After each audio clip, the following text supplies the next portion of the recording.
Hello student, स्वागत है आपका हमारे चैनल एक्स्ट्रा क्लासेस पर। ठीक है, तो आज हम लोग बात करने वाले हैं लाइट के सेकंड चैप्टर पे, यानी जो हमने पहले पढ़ा था लाइट के बारे में, जो अपना फर्स्ट वीडियो था। अब ये आपका पार्ट 2 है।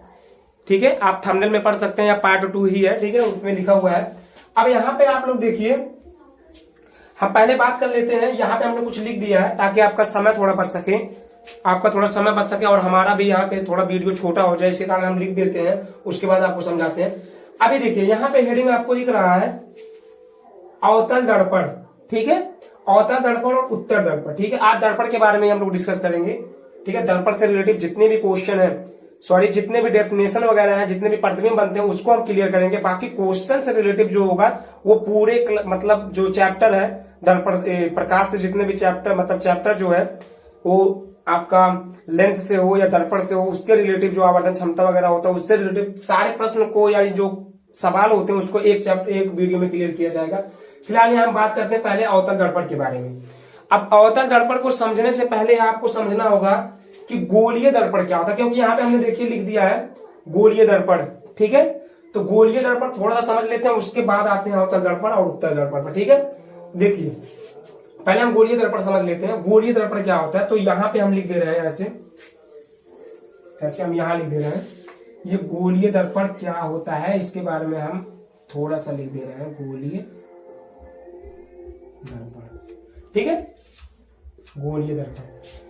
अब देखिए गोलीय दर्पण वे दर्पण होते हैं, ठीक है, जो किसी कांच के खोखले गोले का कटा हुआ एक भाग होता है। कांच के खोखले गोले का कटा हुआ भाग होता है। आप चाहो तो लिख सकते हो कि वे दर्पण जो कांच के खोखले गोले का कटा हुआ एक भाग होता है उसको गोलीय दर्पण कहते हैं। जैसे देखिए ये मान लेते हैं ये आपका कांच का एक खोखला गोला है। गोला तो है ही, दिख रहा है आपको गोला। ठीक, अभी ये तो सेकंड डायमेंशन में है, 2 डायमेंशन में, इसलिए ये आपको उभरा हुआ नहीं दिखाई देगा, क्योंकि आप जानते हैं कि ये व्हाइट बोर्ड जो है वो 2 डायमेंशन में है। अगर 3 डायमेंशन में होता तो आपको उभरा हुआ प्रतीत होता, क्योंकि गोला तो भाई उभरा हुआ होता है। ठीक है, तो ये आपको उभरा हुआ प्रतीत नहीं होगा क्योंकि ये 2 डायमेंशन में है आपका ये व्हाइट बोर्ड, इसलिए आपको थोड़ा सा ऐसा दिख रहा है गोला, लेकिन ये गोला है, ऐसा आप समझिए। और अब देखिए, अब इसका हम एक सिरा ऐसे काट दे रहे हैं, ऐसे मान लेते हैं कि इसका एक सिरा ऐसे काट दिए, गोले का एक सिरा ऐसे इधर से काट दिए। ठीक है, गोले का एक सिरा इधर से काट दिए, तो ये कटा हुआ भाग, ये इधर दाहिने कटा हुआ भाग ऐसे ही तो दिख रहा है, ऐसे ही दिख रहा है।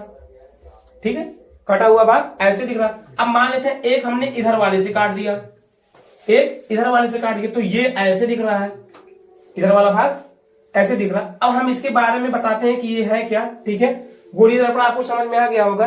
क्या हमने बताया अभी आपको कि अभी हमने बताया कि कांच का खोखले गोले का एक भाग, कटा हुआ एक भाग ही गोलीय दर्पण कहलाता है। अब आप उसको लिख सकते हो। अब हम समझाते हैं आपको उत्तल दर्पण और अवतल दर्पण के बारे में। ठीक है, उत्तल दर्पण और अवतल दर्पण के बारे में हम समझाते हैं।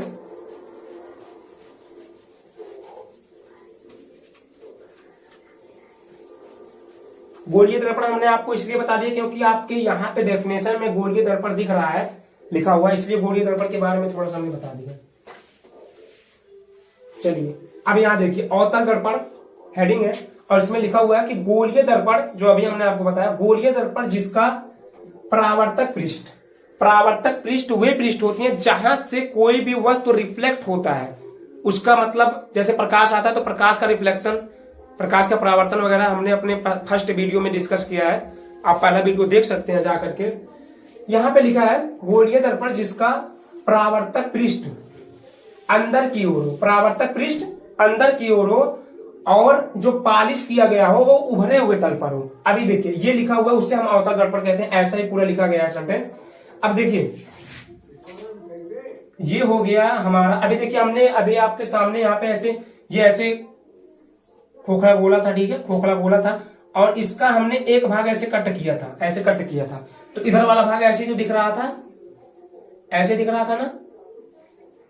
अब इसी पे हमको ये अपना जो फार्मूला है, ये जो हमारा डेफिनेशन है, इसके बेस पे देखिए जो अवतल दर्पण होता है उसका रिफ्लेक्शन जो मतलब ये आपका जो परावर्तक पृष्ठ होता है वो अंदर की तरफ होता है। परावर्तक पृष्ठ अंदर की तरफ होता, तो यहाँ पे अंदर की तरफ क्या दिख रहा है आपको, अंदर की तरफ ये दिख रहा है ना, ये इधर वाला ऐसे अंदर की तरफ, और ये तो बाहर की दिशा में जो उभरा हुआ है। तो जो परावर्तक पृष्ठ होगा वो अंदर की तरफ होगा। अब यहां से लाइट ऐसे आएगा तो यहां से, अब भाई परावर्तन का मतलब जो रिफ्लेक्ट कर दे, उधर ना जाने दे, तो ऐसे निकल जाएगा, यानी प्रकाश ऐसे आएगा ऐसे निकल जाएगा। और दूसरी चीज, इस पे पालिश, जो पालिश का मतलब कलाई पालिश, यहाँ पे जो लिखा गया है पालिश, वो उभरे हुए तल पे होना चाहिए। उभरा हुआ तल क्या है, यही तो उभरा हुआ है। अभी हम जो ऐसे ऐसे डॉट डॉट डॉट कर रहे हैं, ऐसे छोटा छोटा बना रहे हैं, इसका मतलब ये है कि ये पॉलिश किया गया है, कलर किया गया है। जैसे अभी आप लोग देखते हो कि शीशा आप लोग देखते हो, तो उसके पीछे आप लोग देखना कभी, तो वो वहां पे पॉलिश किया रहता है। अगर वही पॉलिश ना हो तो हमारा चेहरा नहीं दिखाई देगा, क्योंकि हमारा जो प्रतिबिंब बनता है वो रिफ्लेक्शन के कारण ही तो बनता है। तो वहां अगर पॉलिश नहीं किया जाएगा तो हमारा प्रतिबिंब नहीं बन जाएगा, हमारा प्रतिबिंब आर पार हो जाएगा, जो पारदर्शी हो जाएगा। ठीक है, वो मिरर जो हो जाएगा वो पारदर्शी मिरर हो जाएगा, इसलिए उसके पीछे जो है पॉलिश किया जाता है। ठीक है, ताकि हमारा प्रतिबिंब दिखाई दे। तो यहाँ भी पॉलिश क्या होता है, उभरे हुए तल पे होता है। किधर होता है, उभरे वाले तल पे होता है। और जो रिफ्लेक्शन वाला मतलब तल होता है, जो परावर्तक तल होता है, वो अंदर की दिशा में होता है, जबकि अंदर की दिशा में। अब यहाँ से लाइट आया और रिफ्लेक्शन के बाद इधर आएगा। अगर यही कलर ना किया गया होता, कलर ना किया होता, तो लाइट सीधे निकल जाता, ऐसे सीधे निकल जाता, ये इधर चला जाता। ठीक है, जिसके कारण हमको कोई भी वस्तु दिखाई नहीं देता, वो आर पार चला जाता। शीशे में हम लोग जैसे देखते हैं तो वहां पे कलर ही रहता है, तब दिखाई देता। अगर वही कलर ना हो तो हमें अपना चेहरा नहीं दिखाई देगा। ठीक है, चेहरा बहुत ही हल्का फुल्का दिखाई दे सकता है, थोड़ा सा रिफ्लेक्शन के कारण, बाकी तो सब आर पार हो जाएंगे, तो हमको दिखाई नहीं देगा। तो उम्मीद करते हैं कि आपको अवतल दर्पण समझ में आ गया। डेफिनेशन में आप क्लियर कर सकते हो, गोलीय दर्पण जिसका परावर्तक पृष्ठ अंदर की ओर हो। अब भाई परावर्तक पृष्ठ यही है जहां से लाइट आ रही है और रिफ्लेक्ट हो रही है, ये होता है अंदर की दिशा में, ये परावर्तक पृष्ठ। तो यहाँ वही भी लिखा है कि परावर्तक पृष्ठ अंदर की ओर हो तथा पालिश उभरे हुए तल पर हो। और पालिश देखिए, जो उभरा हुआ तल है, जो पीछे की तरफ ढकेला हुआ है, वो उभरा हुआ तल होता है। और पालिश, ये जो डॉट डॉट डॉट ऐसे ऐसे किए हैं, ये पालिश का प्रतीक है, मतलब ऐसे हम बनाए हैं कि आप लोग समझ सको पालिश है। तो पालिश जो है वो उभरे हुए तल पे है। तो ये हमारा अवतल दर्पण क्लियर हो गया। ये अवतल दर्पण का है।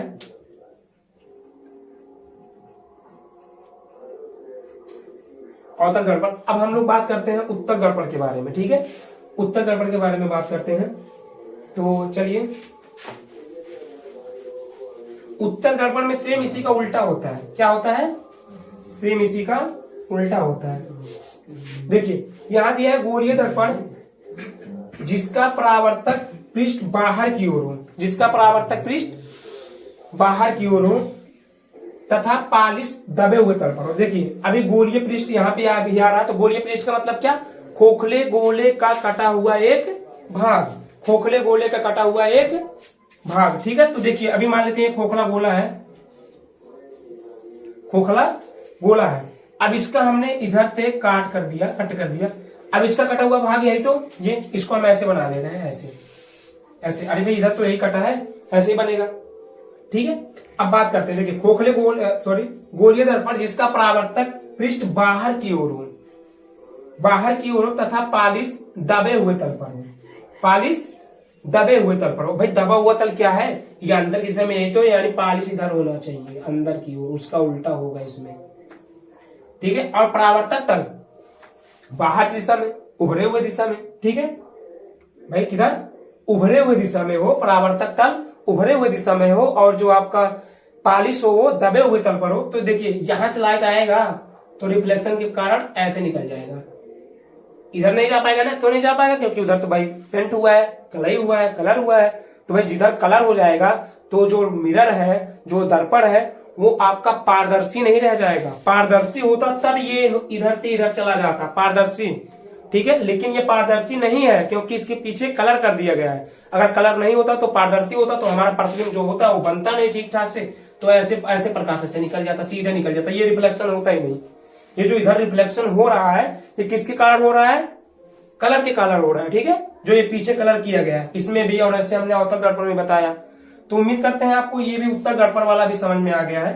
ठीक है, अब हम लोग बात करेंगे कि गोलीय दर्पण या जो इसके कुछ नोटेशन के बारे में, मतलब चिन्ह के बारे में, कि कहाँ फोकस बिंदु होता है, कहाँ आपका ध्रुव होता है। ठीक है, कहाँ वक्रता, त्रिज्या वगैरह, केंद्र वगैरह जो भी है सब हम बात करेंगे। तो चलिए पहले इसको हम क्लियर कर लेते हैं। ठीक है, उसके बाद आपको बताते हैं। तो चलिए अब यहाँ पे कुछ नोटेशन वगैरह है जो हम समझ लेते हैं कि दर्पण का ध्रुव क्या होता है, वक्रता केंद्र क्या होती है, वक्रता त्रिज्या क्या होती है, मुख्य अक्ष क्या होता है, मुख्य फोकस क्या होता है, फोकस दूरी क्या होता है। इन सारी चीजों को पहले समझ लेते हैं, उसके बाद हम लोग अपने आगे टॉपिक पे पढ़ेंगे। ठीक है, तो जैसे देखिए ये हम बना रहे हैं दर्पण। और कौन सा दर्पण है, देखिए अगर इसको हम इधर से कलई कर दिए भाई, इधर से कर देते हैं तो ये बन जाएगा आपका अवतल दर्पण। ठीक है, अवतल दर्पण। ठीक है, अब देखिए हम लोग क्या करते हैं, यहाँ पे देखिए पहला जो है दर्पण का ध्रुव। तो ध्रुव हमेशा जो आपका ये आपका मुख्य अक्ष है और जो दर्पण है, मुख्य अक्ष ये होता है, ये मुख्य अक्ष होता है जो यहां से यहां तक लाइन हमने खींचा है, और ये तो दर्पण है, ये आपको पता ही है। इन दोनों जहां काट रहे हैं, यहाँ पे काट रहे हैं ना, यहाँ पे एक दूसरे से मिल रहे हैं, काट रहे हैं, उस कटान बिंदु को हम लोग ध्रुव कहते हैं। मतलब ये जो कटान बिंदु हो जाएगा यहाँ पे, ये कटान बिंदु, ये आपको ध्रुव होता है। और ध्रुव को पी से रिप्रेजेंट करते हैं। देखिए पी यहाँ पे हमने लिख भी दिया, और यहाँ ध्रुव जो है ये जहां काट रहे हैं एक दूसरे को, ये हो गया ध्रुव। ठीक है, अब इसके बाद बात करते हैं वक्रता केंद्र कि वक्रता केंद्र क्या होता है। ठीक है, तो वक्रता केंद्र हमेशा देखिए, अगर इस केंद्र से ऐसे नचा दिया जाए, जैसे आप लंगड़ा प्रकार को लेकर के और ऐसे नचाओगे ऐसे, उसके बाद भी एक गोला बनेगा ये। तो देखिए ये हो जाएगा जैसे वक्रता केंद्र।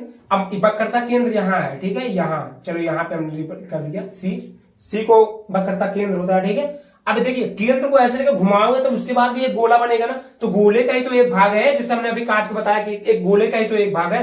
तो गोले का जो केंद्र होता है उसी को हम लोग क्या कहते हैं, वक्रता केंद्र। तो हमारा वक्रता केंद्र कहाँ हो गया, यहाँ हो गया। ठीक है, अब उसके बाद हम लोग बात करते हैं वक्रता त्रिज्या। क्या, वक्रता त्रिज्या। तो देखिए पोल से यानी ध्रुव से और वक्रता केंद्र के बीच की दूरी को वक्रता त्रिज्या कहते हैं। सुनिए यहां से और यहां पी तक की दूरी को, ये पी के सीध पे पी तक की दूरी को, यानी सी से पी तक की दूरी को जो होता है, सी से पी तक की दूरी यानी ध्रुव से वक्रता केंद्र तक की दूरी को हम लोग वक्रता त्रिज्या कहते हैं, यानी आर कहते हैं। ठीक है, तो यहाँ पे क्लियर हो गया तीन चीजें, एक तो आपका ध्रुव, दूसरा आपका वक्रता केंद्र और तीसरा आपका वक्रता त्रिज्या। अब हम लोग बात करते हैं, देखिए चौथा हमारी जो यहाँ पे हमने लिखा है वो है आपका मुख्य अक्ष। क्या है, मुख्य अक्ष। तो मुख्य अक्ष हमने अभी पहले ही बता दिया कि जहां पे मुख्य अक्ष और ये आपका मिरर यानी दर्पण जो काटते हैं उसको पोल कहते हैं, ध्रुव कहते हैं। तो आपका मुख्य अक्ष क्या हो गया, ये लाइन जो यहां से यहां तक की है, ये लाइन आपका हो गया मुख्य अक्ष। ये लाइन यहां से यहां तक की लाइन मुख्य अक्ष। ठीक है, तो ये भी आपका क्लियर हो गया। अब बच रहा है फोकस दूरी। तो देखिए यहां पे होता है एफ।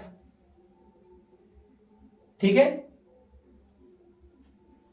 सॉरी अभी बीच में एक और बचा है, मुख्य फोकस बचा है यहाँ पे। तो पहले मुख्य फोकस समझते हैं, उसके बाद फोकस दूरी समझेंगे। तो यहां देखो पोल से ये एफ तक की दूरी को हम लोग फोकस दूरी कहते हैं। पोल से यानी पी से एफ तक की दूरी को फोकस दूरी कहते हैं। और एफ को, जो ये एफ हमने यहाँ पे रिप्रेजेंट किया है, ये होता है मुख्य फोकस। ये एफ, ये सी क्या था, सी आपका था वक्रता केंद्र, और एफ क्या है, ये है मुख्य फोकस। और पी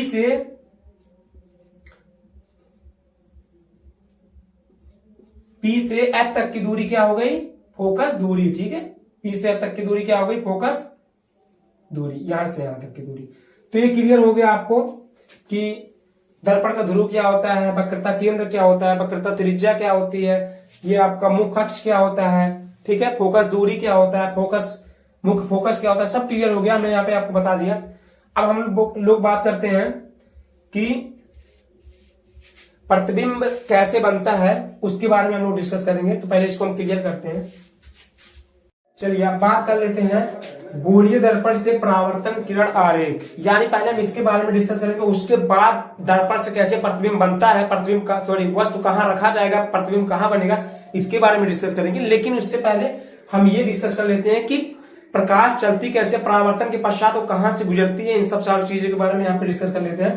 तो पहला देखिए, पहला यहाँ पे जैसा कि फिगर ये आपको दिखाया गया है, यहाँ पे पहला फिगर, यहाँ पे ये आपका क्या है, कौन सा दर्पण है, अभी हमने आपको इसके बताया है कि ये आपका अवतल दर्पण होता है। और ये उत्तल दर्पण, अभी हमने बताया कि जिसका कलई यानी कलर वाला बाहरी पृष्ठ पे होता है, उभरे हुए तल पे होता है, वो अवतल दर्पण होता है। और जिसका कलई कलर जो होता है वो दबे हुए तल पर होता है, तो वो उत्तल दर्पण होता है। ठीक है, तो अब बात करते हैं अवतल दर्पण के बारे में और उत्तल दर्पण के बारे में कि पहला क्या होता है। देखिए यहाँ पे देखिए, पहला जो आपका परावर्तन का नियम है यानी किरण आरेख का परावर्तन का नियम है वो है कि मुख्य अक्ष के, ये देखिए ये आपका मुख्य अक्ष होता है, ये आपका मुख्य अक्ष होता है। ये जो यहाँ पे मैंने लाइन यहाँ पे खींचा है यहाँ तक, ये होता है मुख्य अक्ष। मुख्य अक्ष के समांतर जाने वाली प्रकाश की किरण, ये देखिए मुख्य अक्ष है और इसके समांतर यहाँ प्रकाश जा रही है, प्रकाश की किरण जा रही है, तो ये है मुख्य अक्ष के समांतर, यानी ये मुख्य अक्ष है, इसके समांतर यहाँ प्रकाश की किरण जा रही है। मुख्य अक्ष के समांतर जाने वाली प्रकाश की किरण परावर्तन के पश्चात मुख्य फोकस से गुजर जाती है, मुख्य फोकस से गुजर जाती है। तो मुख्य फोकस क्या होता है, ये एफ वाला, उसी को मुख्य फोकस कहते हैं, फोकस बिंदु मुख्य फोकस, तो इससे ये गुजर जाता है। ठीक है, अभी यही चीज हम सेम आपके यहाँ पे उत्तल दर्पण में देख लेते हैं। यहाँ देखिए, ये देखिए यहाँ पे ये जो हमने यहाँ पे बनाया है ये होता है आपका मुख्य अक्ष। ठीक है, मुख्य अक्ष। अब इस मुख्य अक्ष के समांतर यहाँ से प्रकाश की किरण जा रही है, यहाँ से प्रकाश की किरण जा रही है। अब इसका परावर्तन के पश्चात मुख्य फोकस से गुजरना चाहिए, लेकिन इसमें क्या होता है कि इसमें जो इमेज बनता है, जो प्रतिबिंब बनता है, वो आपका काल्पनिक बनता है। देखिए यहाँ मुख्य अक्ष के समांतर जाने के बाद यहाँ से रिफ्लेक्ट हो जाएगा। क्यों रिफ्लेक्ट हो जाएगा, अभी हमने आपको बताया है कि जो कलई होता है, जो कलर होता है वो आपके प्रतिबिंब को उधर नहीं जाने देगा, उसको रिफ्लेक्ट कर देगा। तो यहाँ जो कलर इसके अंदर के भाग में है ना, तो यहाँ से प्रकाश की किरण जब जाएगा तो उसके बाद ये रिफ्लेक्ट कर देगा, और इसका जो इमेजिनरी प्रतिबिंब यानी काल्पनिक प्रतिबिंब वो एफ बिंदु से होते गुजरता हुआ प्रतीत होगा। जो प्रकाश की किरण जैसे यहाँ पे एफ बिंदु से आ रहा था, उसी प्रकार यहाँ भी एफ से होता हुआ जाता प्रतीत होगा। ठीक है, अब हम बात कर लेते हैं अपने दूसरे नियम के बारे में कि दूसरा नियम क्या कहता है। तो पहले इसको क्लियर करते हैं, उसके बाद बताते हैं। चलिए अब बात कर लेते हैं अपने सेकंड जो परावर्तन की किरण आरेख का जो नियम है, उसके सेकंड नियम के बारे में बात कर लेते हैं। यहाँ देखिए, यहाँ होता है कि जब प्रकाश की किरण वक्रता केंद्र से होकर जाती है तो परावर्तन के पश्चात वो अपने ही मार्ग पर वापस लौट जाती है। जैसे देखिए फिगर में क्लियर करते हैं, यहाँ आपका अवतल दर्पण है और यहाँ उत्तल दर्पण है, दोनों फिगर हमने क्लियर कर दिए हैं यहाँ पे। अब देखिए ये है हमारा प्रकाश की किरण ऐसे आ रही है और यहाँ से रिफ्लेक्ट हो रही है, और रिफ्लेक्ट, अच्छा ये सी जो है, सी क्या होता है, अभी हमने इसके पहले आपको बताया कि सी जो होता है वो होता है वक्रता केंद्र। ठीक है, वक्रता केंद्र। अब यहाँ से प्रकाश की किरण जब जाएगी तो परावर्तन के पश्चात अपने ही मार्ग पर वापस लौट जा रही है। देखिए प्रकाश की किरण ऐसे जा रही है, सी पॉइंट से जा रही है और यहाँ से परावर्तित होगा, क्योंकि इधर तो कलई है, कलई नहीं होता तो आर पार हो जाता प्रकाश की किरण, लेकिन यहाँ पे कलर है तो उधर तो पार हो नहीं पाएगा, तो वहां से रिफ्लेक्ट होगा।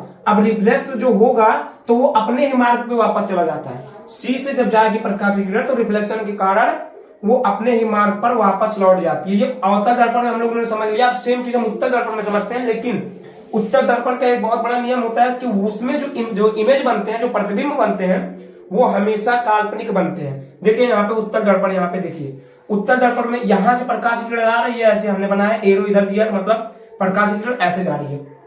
अब ये उभरा हुआ तल जो है, बाहरी वाला तल जो है, वो परावर्तक तल है।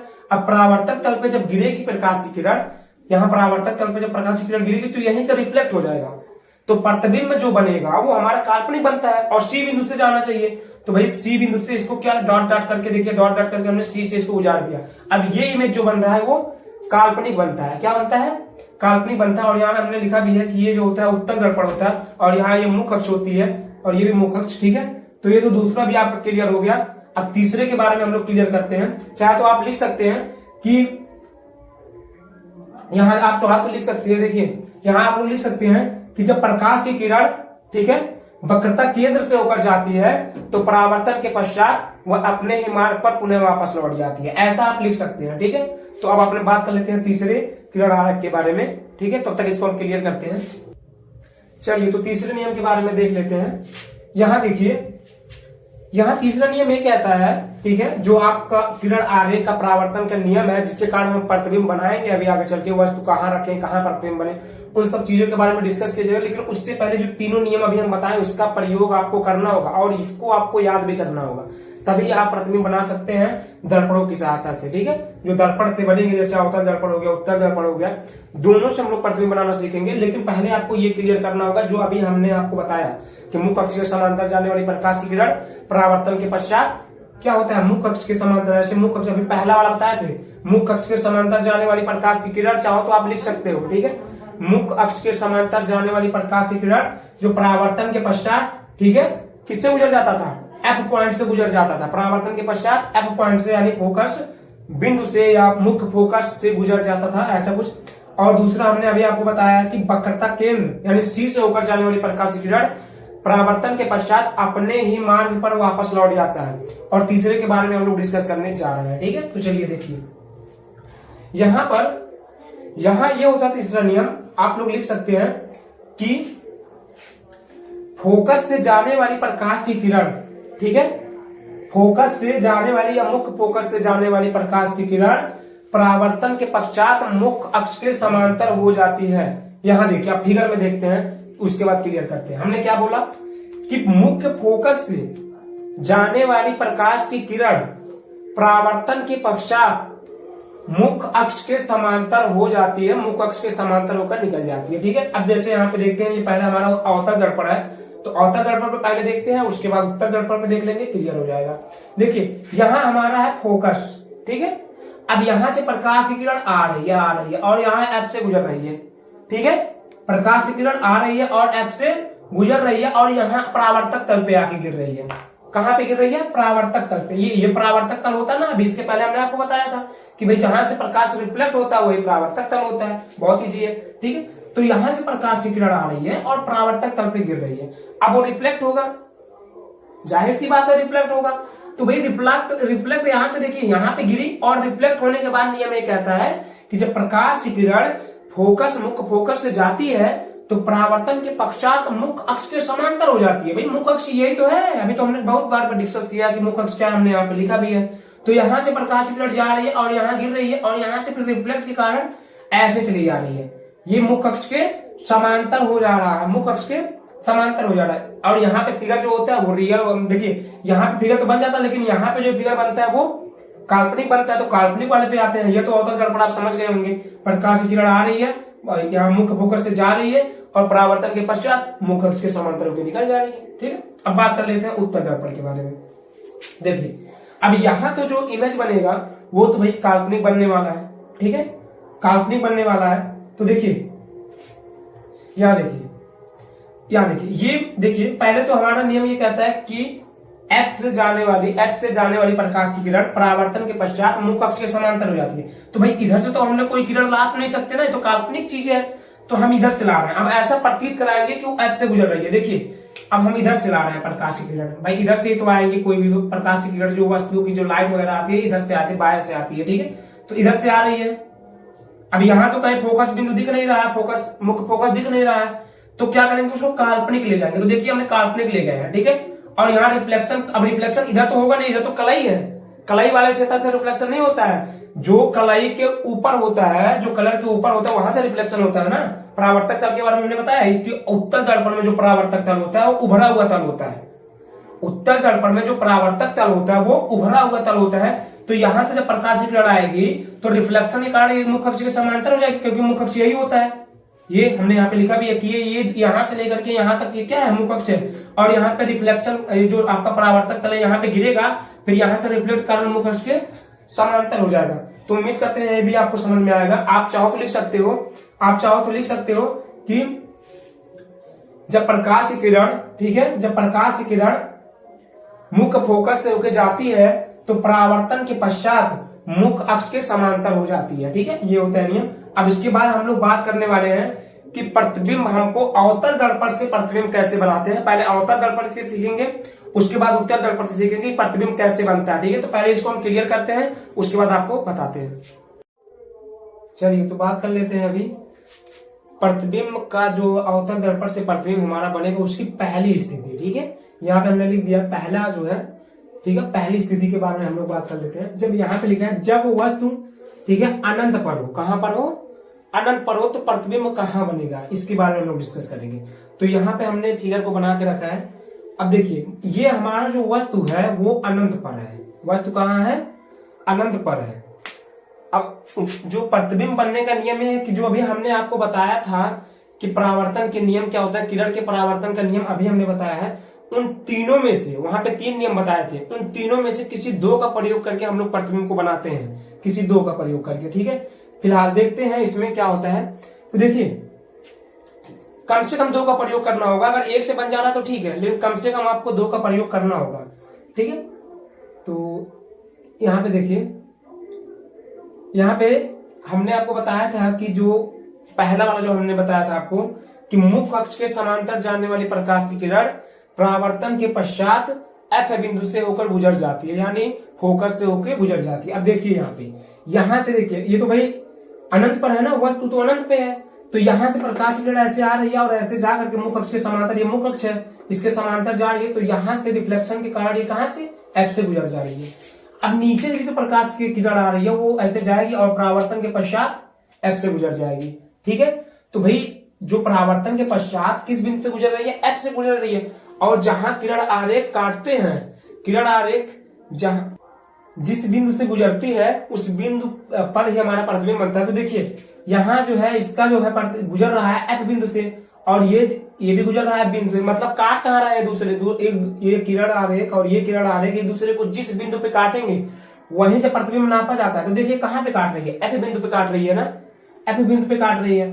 तो देखिए इसकी अब स्थिति क्या हो गई, देखिए प्रतिबिंब का जो आकार होगा वो कैसे होगा, तो कैसा होगा प्रतिबिंब का आकार, मतलब उसके आकार कैसा होगा, तो वो अत्यधिक छोटा होगा। अब देखिए जो प्रतिबिंब का आकार नापा जाता है वो हमेशा आपका जो देखिए यहाँ पे इस लाइन से नापी जाती है, इस लाइन से मुख्य अक्ष से नापी जाती है।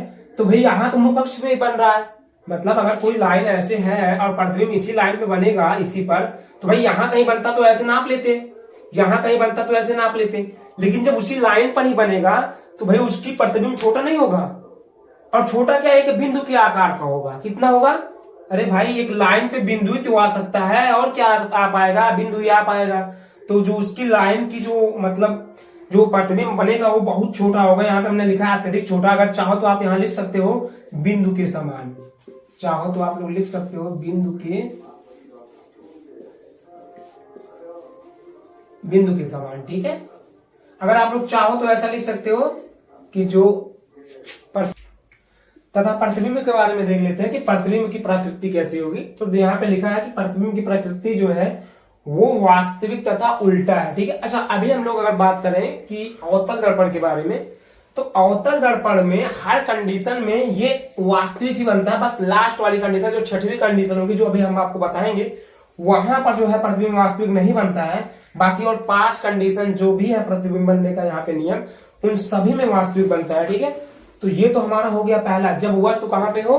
अनंत पर हो, तो वहां पे क्या होगा कि जो अनंत पर होगा तो उसका जो प्रतिबिंब का आकार होगा वो बहुत छोटा होगा। अभी हमने आपको बताया कि वो क्योंकि यहाँ पे कटान बिंदु है, जो किरण का कटान होता है, दोनों किरणों का आपस में कटता है, जहां मिलते हैं उसी बिंदु पे प्राकृतिक मतलब ये आपकी आकृति बनती है।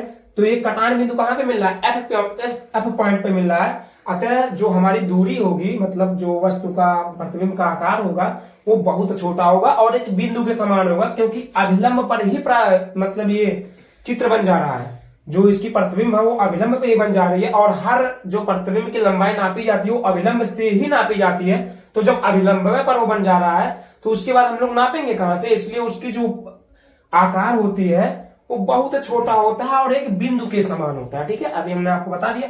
तो आपको ये पहला कंडीशन क्लियर हो गया होगा। अब दूसरे कंडीशन पे हम लोग बात कर लेते हैं। तो चलिए इसको हम क्लियर करते हैं, उसके बाद दूसरी कंडीशन आपको बताते हैं। चलिए तो दूसरी स्थिति के बारे में हम लोग देख लेते हैं। यहां लिखा है जब वस्तु वक्रता केंद्र से परे हो। वक्रता केंद्र से परे का मतलब समझ लीजिए कि जब वस्तु वक्रता केंद्र और अनंत दूरी के बीच में रखा हो, मतलब वक्रता केंद्र से इधर हो, इधर नहीं, ये हमारा वक्रता केंद्र है, सी पॉइंट वक्रता केंद्र है। तो जो हमारा वस्तु हो जिसका हमको प्रतिबिंब बनाना है वो वस्तु आपका वक्रता केंद्र से और अनंत के बीच की दूरी में होना चाहिए। मतलब यहाँ हमारा वक्रता केंद्र है और अनंत तो भाई इधर कहीं मिलेगा, अनंत तो भाई वो तो परिभाषित नहीं है। अनंत है क्या? तो अनंत और वक्रता केंद्र के बीच में अगर कहीं कोई वस्तु रखा गया है तो उस कंडीशन की बात हम यहाँ पे करने जा रहे हैं। ठीक है, तो अभी क्लियर करते हैं इसको। देखिए यहां हमारा वस्तु रखा है, यहां हमारा वस्तु रखा है। अब हमको जो हमारा पर यहाँ पे रिफ्लेक्शन का जो नियम था, जो हमने आपको 3 नियम बताए थे पहले, उन्हीं तीनों में से प्रयोग करके हमको यहाँ पे प्रतिबिंब बनाना है। तीनों में से किसी 2 का प्रयोग करके प्रतिबिंब बनाना है। तो देखिए पहला नियम हमको आपको बताए थे वहां पे कि जो है मुख्य अक्ष के समांतर, ये हमारा मुख्य अक्ष होता है, ये हमारा मुख्य अक्ष होता है। तो हम बताए थे आपको कि मुख्य अक्ष के समांतर जाने वाली प्रकाश की किरण परावर्तन के पश्चात फोकस से होकर गुजर जाता है।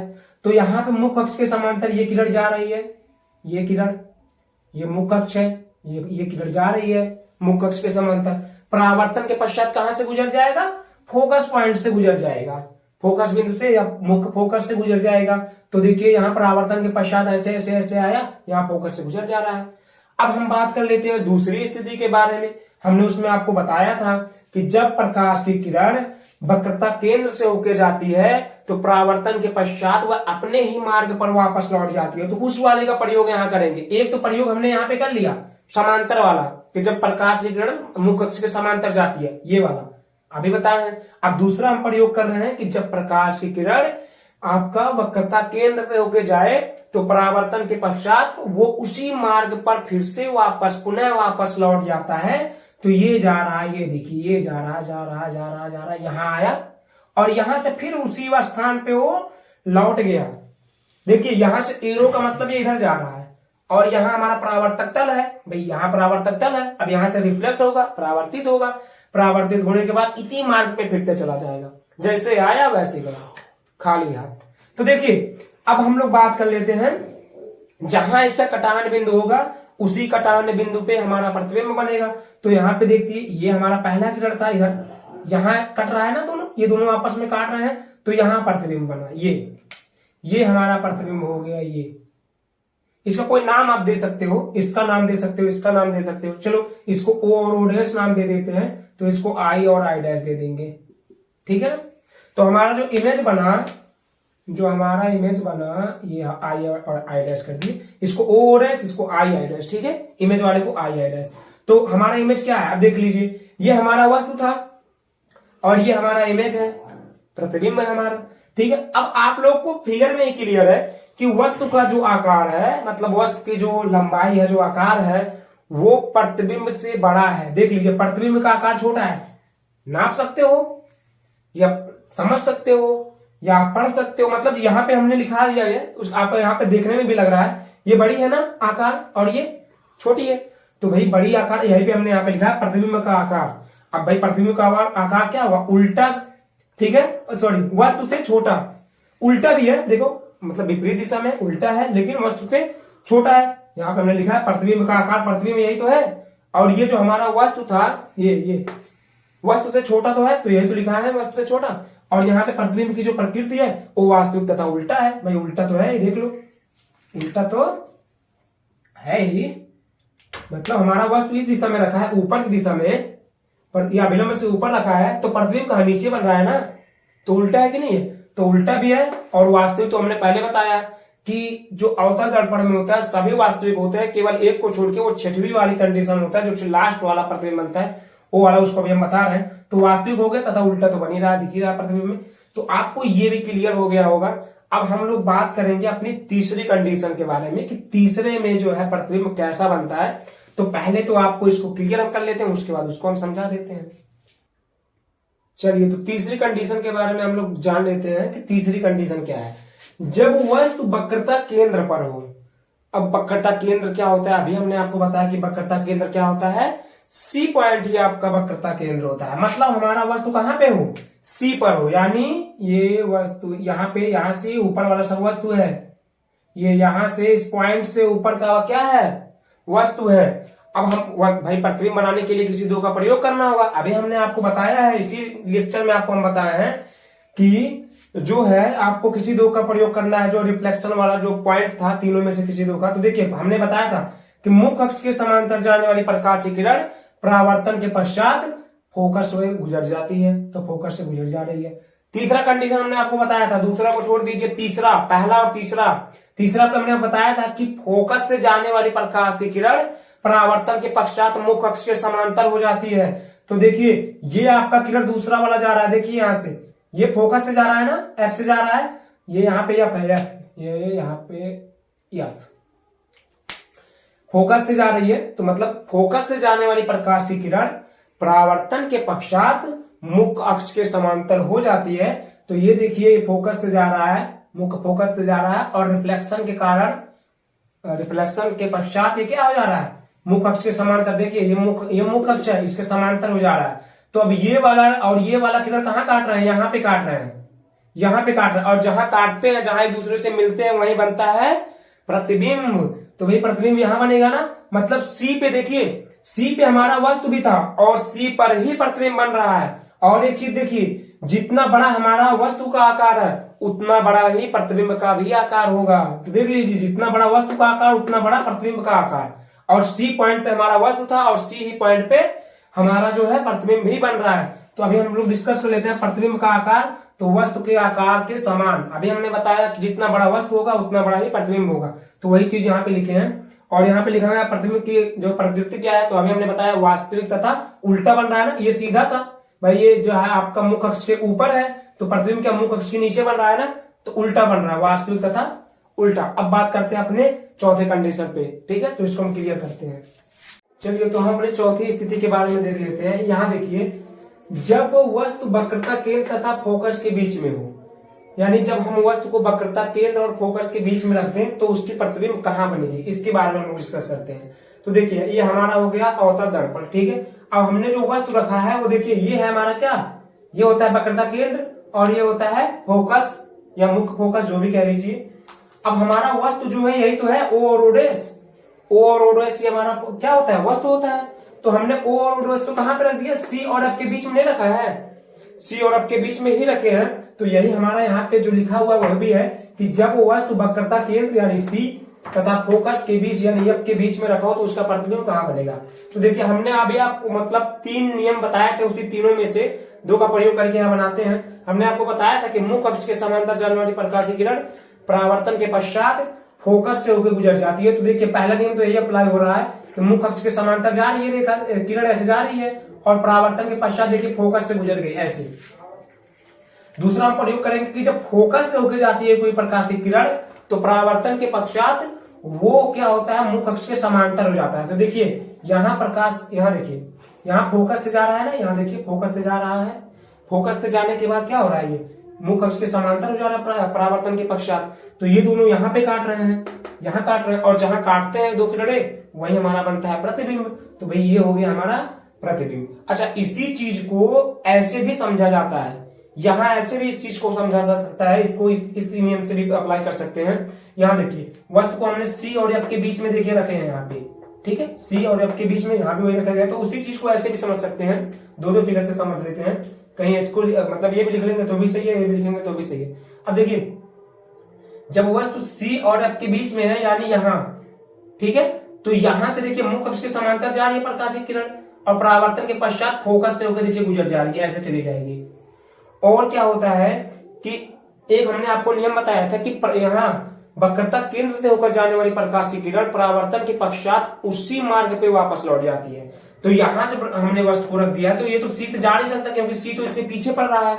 तो इसको पहले हम ऐसे ले जाएंगे, देखिए ऐसे ले जाएंगे और ये रिफ्लेक्ट होकर सी से गुजर जाएगा, ऐसे प्रकाशीय किरण जाएगा और यहां से रिफ्लेक्ट होगा और ये सी से होकर गुजर जाएगा, ठीक है, जिसके कारण प्रतिबिंब कहां बनेगा, दोनों ये रेखा, ये किरण और ये किरण यहाँ पे काट रहे हैं तो प्रतिबिंब यहाँ पे बनेगा।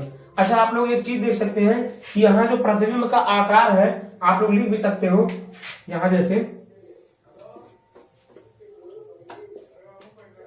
प्रतिबिंब का जो आकार है,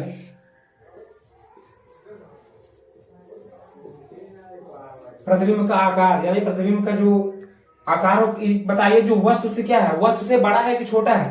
भाई देख लीजिए वस्तु तो इतना बड़ा है लेकिन उसका प्रतिबिंब इतना बड़ा हो जा रहा है, वस्तु इतना बड़ा है तो प्रतिबिंब इतना बड़ा, यानी प्रतिबिंब वस्तु से बड़ा है। तो आप लिख सकते हैं जो प्रतिबिंब का आकार होगा वो वस्तु से बड़ा होगा, ठीक है, प्रतिबिंब का जो आकार होगा वस्तु से बड़ा होगा। इसी प्रकार आप लोग प्रतिबिंब की स्थिति भी जान सकते हैं कि प्रतिबिंब की स्थिति क्या है। आप लोग देख सकते हैं प्रतिबिंब क्या हो रहा है, उल्टा बन रहा है।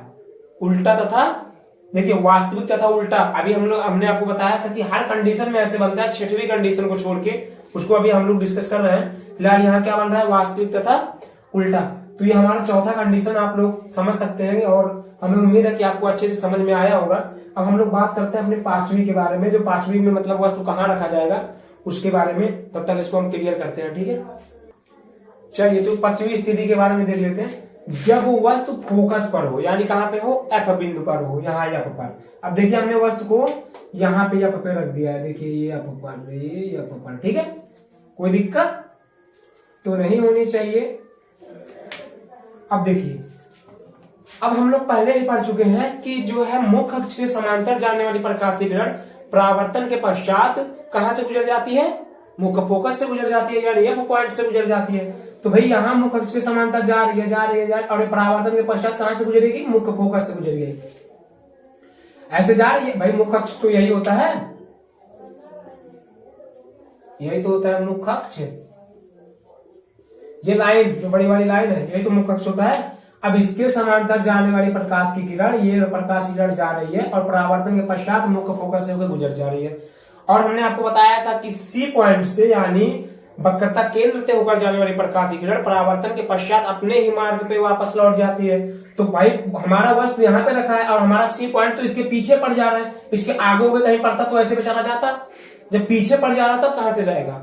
तो उसके लिए हम लोग क्या करेंगे कि पहले वस्तु को ऐसे ले जाएंगे, ऐसे, और यहां से रिफ्लेक्ट होगा, फिर अपने मार्ग पे सी पॉइंट से निकल जाएगा, ठीक है। ऐसे ले जाएंगे इसे ऊपर की दिशा में, और फिर यहां से रिफ्लेक्ट होगा, परावर्तित होगा, और परावर्तित होने के बाद ये सी पॉइंट से निकल जाएगा। अब देखिए दोनों ऐसे से जाते रहेंगे, ऐसे बढ़ाते रहो बढ़ाते रहो बढ़ाते रहो।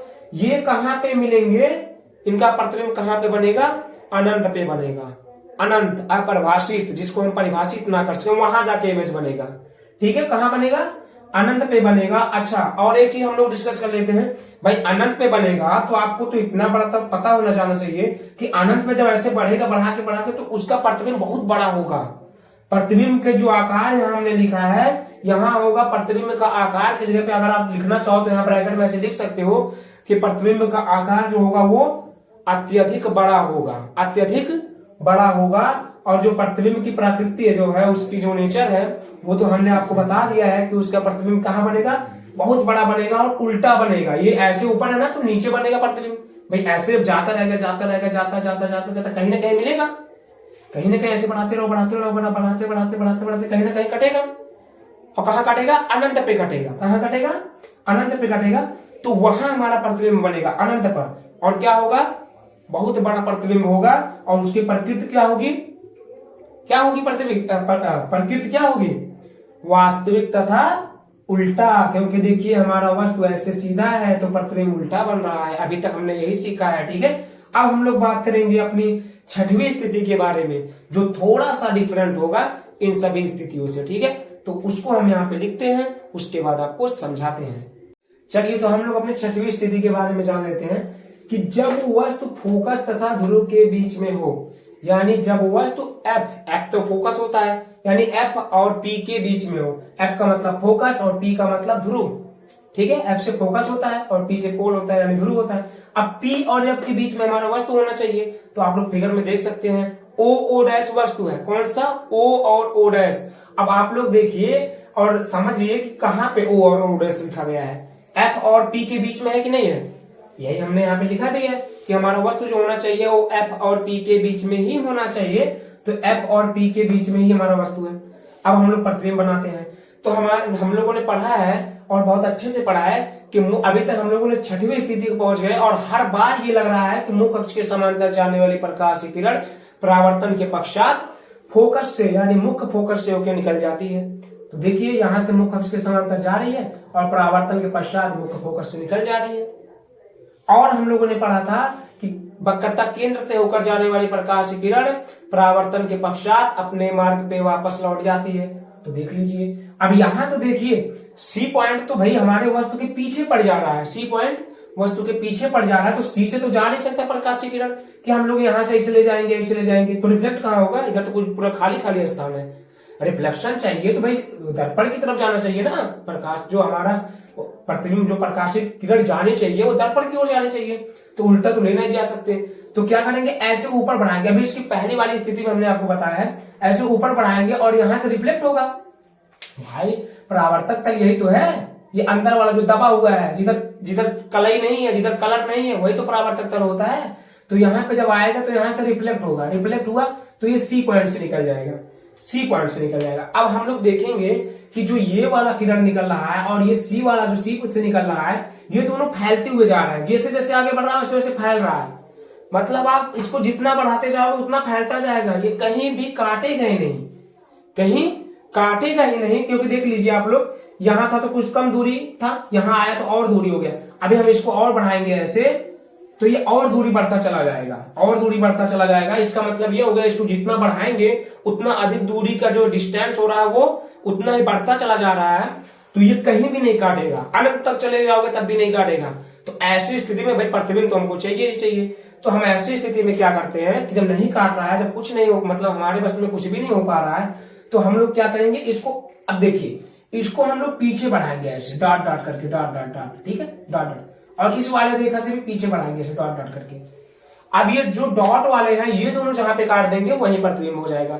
ये तो काट नहीं रहे हैं, तो इसके डॉट डॉट वाले जो जा रहे हैं ऐसे डॉट डॉट डॉट करके, वो जहां काटेंगे वहीं प्रतिबिंब हो जाएगा। लेकिन डॉट डॉट का मतलब ये हो गया कि अब प्रतिबिंब जो बनेगा वो पहले वास्तविक बनता था, क्योंकि भाई ये रेखाएं काटती थी, जो हमारा मेन रेखाएं थी वो काटती थी। लेकिन अभी क्या हो रहा है, अभी हमारा जो डॉट डॉट करके यानी जो प्रतिबिंब बनेगा वो अब वास्तविक ना बनके क्या बनेगा, आभासी बनेगा। ठीक है। अब एक चीज और देख लीजिए कि इसको मतलब ऐसे भी समझा जाता है और इस आकार से भी समझा जाता है, तो हम इसको भी समझा देते हैं, उसके बाद हम बता देते हैं कि प्रतिबिंब का आकार कैसा होगा। तो ऐसा कुछ बता देते हैं, लेकिन पहले हम इसको समझ लेते हैं। सेम चीज यही ये भी है, ठीक है, ऐसा भी पढ़ाया जाता है और ये भी आपको दोनों में से किसी को भी आप लिख सकते हैं, दोनों से ही होता है। देखिए अभी यहाँ पे हम लोग एक नियम का प्रयोग कर लेते हैं जो कि होता है रिफ्लेक्शन ऑफ लाइट, प्रकाश का परावर्तन। प्रकाश का परावर्तन का नियम आप लोगों ने हमारे पहले वीडियो में जाके अगर देखना है तो देख लीजिए, हम वहां पे बताए हैं कि प्रकाश का परावर्तन होता कैसा है। ठीक है, रिफ्लेक्शन ऑफ लाइट। यहाँ पे देखिए पहला क्या हो रहा है कि यहाँ से प्रकाश की किरण जा रही है और यहाँ परावर्तक तल पे होकर रिफ्लेक्ट हो जा रही है, ऐसे ऐसे जा रही है, ऐसे ऐसे, और यहाँ से रिफ्लेक्ट हो जा रही है। तो ऐसे निकल जाएगी ना किरण। और ये तो नियम तो यही वाला है, ये ऐसे अगर वक्रता केंद्र से जो होकर जाने वाली प्रकाश की किरण परावर्तन के पश्चात अपने मार्ग में वापस लौट जाती है। तो भाई सी से देखिए ऐसे आगे बढ़ाएंगे और यहाँ से फिर ऐसे नीचे चल जाएगा, सी से निकल जाएगा। यही वाला नियम यहाँ भी है। ठीक है, आप देखेंगे कि दोनों की किरण देखिए, ये वाली किरण और ये वाली किरण, ये जैसे जैसे आगे बढ़ाएंगे ये भी फैलता हुआ जाएगा, जैसे जैसे इसको आगे बढ़ाएंगे ये भी फैलता हुआ जाएगा। ये दोनों किरणें एक दूसरे को कहीं काटेंगे नहीं, और जब काटेंगे नहीं तो हम लोग पीछे बढ़ाते हैं, पीछे दर्पण के पीछे बढ़ाते हैं और डॉट डॉट करके बढ़ाते हैं। तो देखिए ऐसे ऐसे पीछे बढ़ाएंगे dot dot dot dot dot dot dot dot जब तक मिलेगा नहीं। और ये वाला इसको भी डॉट डॉट करके जब ये डॉट वाले आपस में काट देंगे, ये जहां पे आपस में काट देंगे वही हमारा प्रतिबिंब बन जाएगा। तो ये यहाँ पे काट रहे हैं तो यहाँ से हमारा प्रतिबिंब बन गया। अब आप लोग देखेंगे प्रतिबिंब का आकार, जैसे हमने यहाँ पे आपको बताया था कि प्रतिबिंब का आकार लिख लीजिएगा। ठीक है, तो प्रतिबिंब का आकार क्या होगा, आप लोग देखिए और बताइए कि प्रतिबिंब का आकार क्या होगा। प्रतिबिंब का आकार देखिए, प्रतिबिंब का आकार क्या होगा। यहां देखिए प्रतिबिंब हमारा इतना छोटा था ना, सॉरी वस्तु हमारा इतना छोटा था ना, तो हमारा प्रतिबिंब कहां बन रहा है, यहां बन रहा है, और इस वस्तु से बड़ा बन रहा है। यानी प्रतिबिंब का जो आकार होगा वो वस्तु से बड़ा होगा। यहाँ देखिए प्रतिबिंब, सॉरी वस्तु यहाँ पे हमारा है और प्रतिबिंब यहाँ बन रहा है, तो वस्तु से प्रतिबिंब बड़ा है कि नहीं बड़ा है। तो प्रतिबिंब का आकार क्या होगा, वस्तु से बड़ा होगा। आप लोग लिख भी सकते हैं ऐसे, प्रतिबिंब का आकार करके ऐसे बराबर करके यहाँ लिख सकते हैं, वस्तु से बड़ा होगा, वस्तु से बड़ा होगा। और दूसरी कंडीशन आप लोग ये दे सकते हैं कि यहाँ पे जो है प्रतिबिंब की नेचर क्या है, उसकी प्रकृति क्या है। तो आप लोग यहाँ पे लिख सकते हैं कि प्रतिबिंब की प्रकृति, तो आप लोग प्रतिबिंब की प्रकृति क्या कैसी दिख रही है आपको। अभी तक हम लोगों ने पढ़ा है कि प्रतिबिंब की प्रकृति जो होती थी वो क्या होता था, वास्तविक तथा उल्टा होता था। वास्तविक तथा उल्टा, उल्टा क्यों होता था, क्योंकि हमारा वस्तु इस दिशा में ऐसे रखा रहता था तो प्रतिबिंब हमेशा नीचे बनता था। अब इसके जो मुख्य अक्ष है इसके नीचे बनता था। तो भाई अगर वस्तु सीधा है, हम सीधे खड़े हैं, तो हम सीधे हैं। अब कोई उल्टा करके खड़ा हो जाएगा तो उल्टा हो जाएगा। तो इसी प्रकार यहाँ सीधा है, अब इसके नीचे जो आएगा वो सब क्या हो जाएंगे, उल्टा हो जाएगा।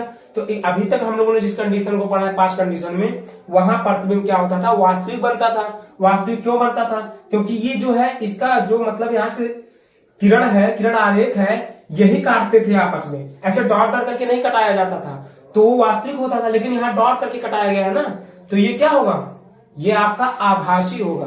तो यहाँ पे आप लोग लिख सकते हैं कि प्रतिबिंब का जो आपकी नेचर होगी, प्रकृति होगी, वो क्या होगी, आभासी होगी तथा सीधा होगा, उल्टा नहीं होगा। क्योंकि देखिए हमारा वस्तु जैसे है भाई, हमारा वस्तु ऐसे है ना, अभिलंब से सॉरी मुख अक्ष से ऊपर है ना, तो हमारी जो प्रतिबिंब बन रही है वो भी मुख से ऊपर की ओर बन रही है, ऐसा नहीं नीचे बन रहा है। अगर ये नीचे बनता तब तो उल्टा हो जाता, जैसे अभी तक हो रहा था। लेकिन यहाँ पे क्या है, जो जिस दिशा में वस्तु है उसी दिशा में हमारा प्रतिबिंब भी है। तो आप लोग प्रतिबिंब की जो है प्रकृति में लिख सकते हैं आभासी तथा सीधा, आभासी तथा सीधा। ठीक है, तो उम्मीद करते हैं कि आपको समझ में आया होगा। ये जो है आपका बनाने का नियम आप लोग कर सकते हैं, और हम आपको अगले वीडियो में मिलते हैं। तब तक के लिए धन्यवाद।